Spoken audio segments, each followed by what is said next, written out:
आप सोचिए, ये हमारी ताकत की धमक थी कि अमेरिका का राष्ट्रपति कह रहा है कि बच्चों को मेहनत करना सिखाना होगा, बेंगलोर और बीजिंग से मुकाबला है। तो हमने वहां तक भी पाया। पर इसी के साथ अगर हम थोड़ा और आगे बढ़ें, हमने कुछ चीजों को इग्नोर भी किया। हमने आईआईटीज बनाई, एम्स बनाया, आईएम्स बनाए, नई टेक्नोलॉजी, नए एनवायरनमेंट में हम तेजी से आगे बढ़े। पर देयर आर सर्टेन थिंग्स जो हमारी थी और हमसे खोती चली गई। You remember just 50-60 years back on the issue of agriculture what was said? अरे दुनिया चांद पे पहुंच गई, तुम गाय के गोबर पे पड़े हो। गाय के गोबर से कोई खेती होती है? Go for mechanised farming, chemical fertilisers, advance technology. आज क्या हुआ 50 साल के बाद? Go for organic farming. आ गए गाय के गोबर पे। और वो हमारा था, हमारा मजाक उड़ाया था 50 years बैक, जब कहते थे आयुर्वेद की बात, अरे फूल पत्ती खाने से कोई इलाज होता है? B scientific, go for Terramycin, Crocin, Metacin, new medicine. आज क्या कहते हैं? Go for herbal medicine. ये हमसे खो गया या खोते जा रहे हैं। जस्ट 50-60 years बैक जब हम ये कहते थे पेड़ की पूजा करो, पहाड़ की पूजा करो, नदी की रक्षा करो, तो what was said? This is the reminiscence of primitive tribal civilization. यही एलिगेशन था ना। And now from Rio de Janeiro of 1992 to Copenhagen of 2009 to Paris of 2016, अब आप क्या कह रहे हैं? पेड़ की रक्षा करो, नदी की रक्षा करो, पहाड़ की रक्षा करो, जंगल की रक्षा करो। ये हमारा था और हम उसको छोड़ते चले गए। So that's why I want to say there are certain things जो हमारे पास बहुत कुछ थी और हमने बहुत कुछ खोया। Another example I would like to give. You all remember that just few months back, Xi Jinping was here in India and he was there in Mahabalipuram. You know what was the connection of Mahabalipuram with China? वहां पर एक Pallav dynasty के एक बहुत बड़े king थे। He converted to Buddhism and his name became Bodhidharma.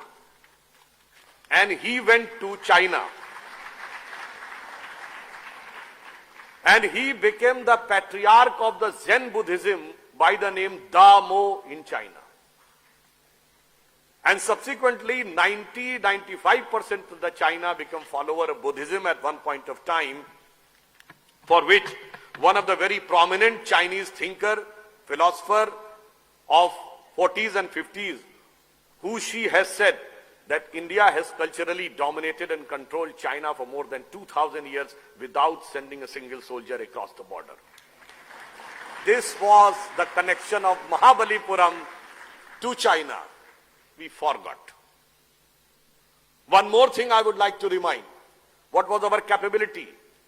In the first non-aligned summit, the then President of Indonesia, Ahmad Sukarno, which is the biggest Muslim country in the world, has come to India. When he was returning, the return gift was given by Pandit Nehru. Then he asked for another gift. Then it was asked, kya chahiye aur? Then he said, 4 ghade Ganga Jal. Then his counterpart of Pakistan said, what you are asking? You are a Muslim country and asking for Ganga Jal. He said, by change of circumstances, we have changed our way of worship, but we cannot change our forefathers. So what the connection India was having across the world, ये तो Indonesia है। और America के मूल निवासियों को क्या कहते हैं? रेड इंडियन, क्योंकि इंडियन को ही खोजने गए थे वहां।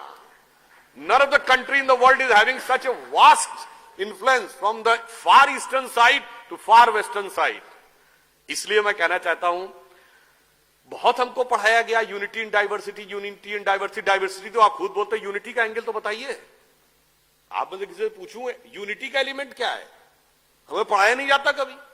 हमें कह दिएगा डाइवर्सिटी सुनो, डाइवर्सिटी सुनो, और diversity has gone to the extent of divisivity on the issue of religion, on the issue of caste, on the issue of language, on the issue of region. Connection कहां है? वो कौन सा point है जो जोड़ता है? मैं आपको बताऊं कौन सा पॉइंट जोड़ता है। जब आप पूजा करने बैठते हैं, हाथ में जल लेते हैं, तो जल लेने के बाद पंडित कौन सा मंत्र बोलता है? गंगे च यमुने च गोदावरी सरस्वती नर्मदे सिंधु कावेरी जलेस्मिन सन्निधिम कुरु। भारत की सारी नदियों का स्मरण हो गया। वो सरस्वती जो लुप्त हो चुकी, वो सिंधु जो हमारे क्षेत्र में नहीं रही, उसके साथ हम भावनात्मक दृष्टि से जुड़ गए। जब आप रामेश्वरम में जाते हैं तो 22 कुओं से स्नान करना पड़ता है, वो सब किसी न किसी तीर्थ के प्रतीक है। और जब आप रामेश्वरम के शिवलिंग के आगे दर्शन करते हैं श्रद्धा से, तो अमरनाथ से आपका संबंध स्वयं जुड़ जाता है, और सोमनाथ से भी जुड़ जाता है, मल्लिकार्जुन से भी जुड़ जाता है। तो व्हाट हैपेंड, हमने बहुत कुछ पाया और हमारे पास बहुत कुछ था, हमने बहुत कुछ खोना भी शुरू किया। एक और ऑन द लाइटर नोट कहना चाहूंगा, 70 साल पहले क्या हमें समझाया जाता था कि गोधन गज धन बाज धन और रतन धन खान, जब आवे संतोष धन सब धन धूर समान। और आज क्या सिखाया जाता है? ये दिल मांगे मोर। तो भाई जब हर आदमी मोर चाहेगा तो एनवायरमेंट का भी क्राइसिस, सोसाइटी का भी क्राइसिस, परिवार में भी क्राइसिस। फिर एक और बात मैं कहना चाहता हूं, हो सकता कुछ लोगों को अच्छा लगे, कुछ को। उस समय युवाओं के अंदर एक जज्बा होता था कि हमें देश को बदलना है, देश के लिए कुछ बलिदान करना है। अब मैं कहूंगा जब हम लोग छोटे थे, स्कूल में पढ़ते थे, एट दैट टाइम अगर आप किसी लड़की को आइटम गर्ल कह दें तो डिसिप्लिनरी एक्शन पक्का है। मगर आज item girl is not a derogatory word, but बहन जी has become a derogatory word. तो हम 70 साल में कहां पहुंच रहे हैं, जरा इसको भी हमें अच्छी तरह देखना होगा। वैसे आजकल काफी ज्यादा स्वतंत्रता सेनानियों और इन सबका आह्वान किया जा रहा है जगह जगह। Not going on any political aspect, I just want to say, आजकल वो राम प्रसाद बिस्मिल जी की नज्म भी बहुत बोली जा रही है ना, सरफरोशी की तमन्ना अब हमारे दिल में है, देखना है जोर कितना बाजुए कातिल में है। इस पे एक मूवी में इसका एक सटायर बनाया गया था, वो भी बड़ा विचार करना, मेरे थॉट को हिट किया। वो कहता है सरफरोशी की तमन्ना अब हमारे दिल में है, देखना है जोर कितना बाजुए कातिल में है। अरे ओ रे बिस्मिल काश आते आज तुम हिंदुस्तान, देखते तो मुल्क सारा क्या टशन और थ्रिल में है। और आज का लड़का ये कहता हम तो बिस्मिल थक गए, अपनी आजादी तो भैया गर्लफ्रेंड के दिल में है। तो आप ये सोचिए कि हम कहां थे, कहां पहुंचे। हमारे पास finally I would like to say, it is said that we are the youngest nation. It is truth but half truth. We are the youngest nation and the oldest civilization.